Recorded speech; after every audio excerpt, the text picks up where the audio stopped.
Jack Ebling here with Lindsay Huddleston. We are at Camp Randall Stadium in Madison, Wisconsin. Michigan State was there too, but leaving with a 38-0 shellacking.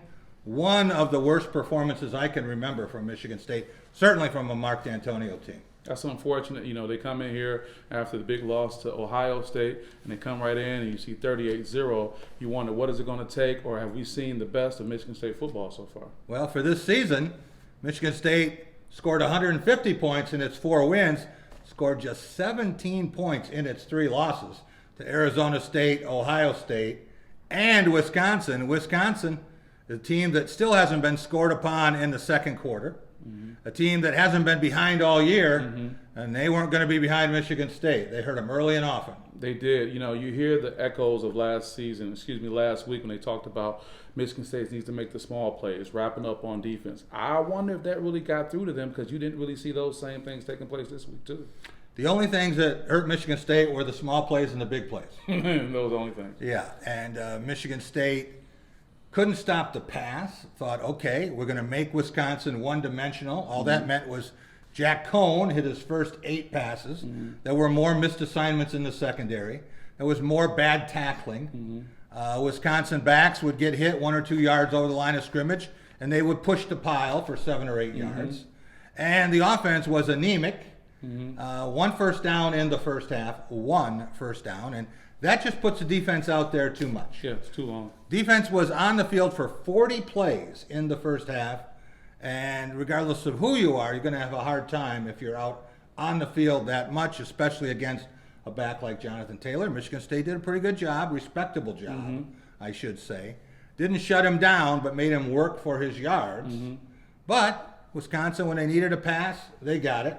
When Michigan State needed a pass, they got a pick 6. Yeah, it's not good. From Coach D'Antonio's comments as far as evaluating what they need to do, and me talking to a few players about getting their swagger back, the question becomes, what do they do with this week to make that happen? Right.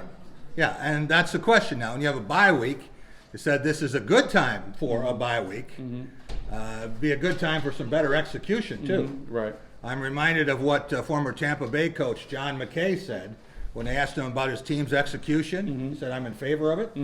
Right. That's a little bit about what we got here. Wisconsin deserved everything it got, and it looked like a team that can really give Ohio State a game in 2 weeks. That'd be good. In Columbus, or certainly in a potential rematch in Indianapolis.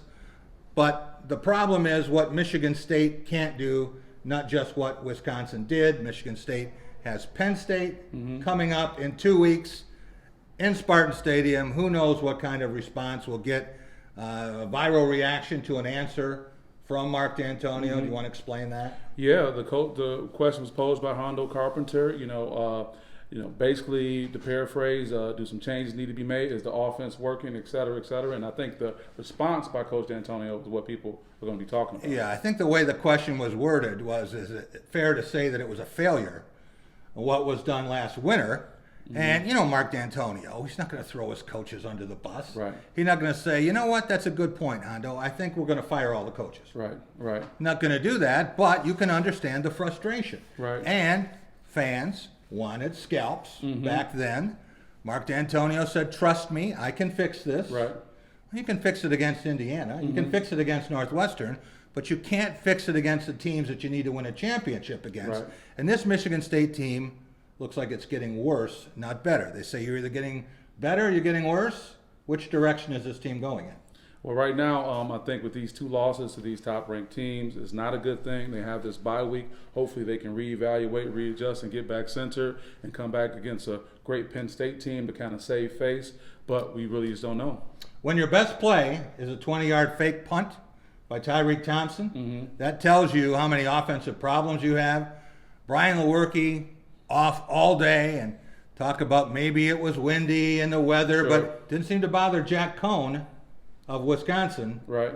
Didn't seem to bother the Badger receivers who were making acrobatic catches. Right. Michigan State's receivers, meantime, continue to have a case of the dropsies. And then once they did get that push in the third quarter and did get into Wisconsin territory, what happens? They kill their own momentum with 2 sacks and another penalty for illegal substitution, and suddenly they've got 3rd and 27. Right, right. Good luck with that. Yeah, good luck. Well, you can hope they can use this week to get things back on track. We won't be seeing from them next week, but we will be hearing about Michigan State basketball. We will. It is a Michigan State Basketball Media Day on Tuesday. And we will be there at Breslin Center, and we'll have another press pass preview for you.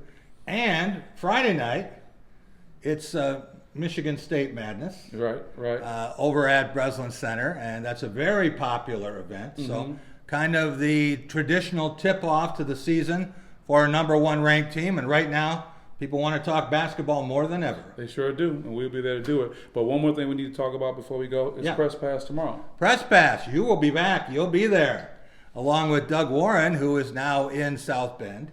He's there for USC and Notre Dame tonight.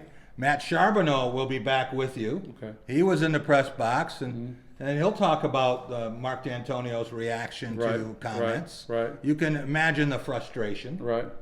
And Tom Crawford will be hosting, and his Wolverines got off to a 28-0 start. I was listening to the game on the radio. I said, okay, I know where this is going. I turned to another game. Next thing I know, up in the press box, it's 28-25. Right. And Michigan went on and did score a couple late touchdowns, but a little closer than people thought. Right. There was so much money bet on Michigan in Las Vegas. I mean, a boatload of money. And Vegas really needed Illinois to cover. They were getting 23 points, only lost by 17. So the bookmakers did well. Okay. I guess it's a good world when the bookmakers do well. Yeah. So we'll be catching up soon. We'll see you next week.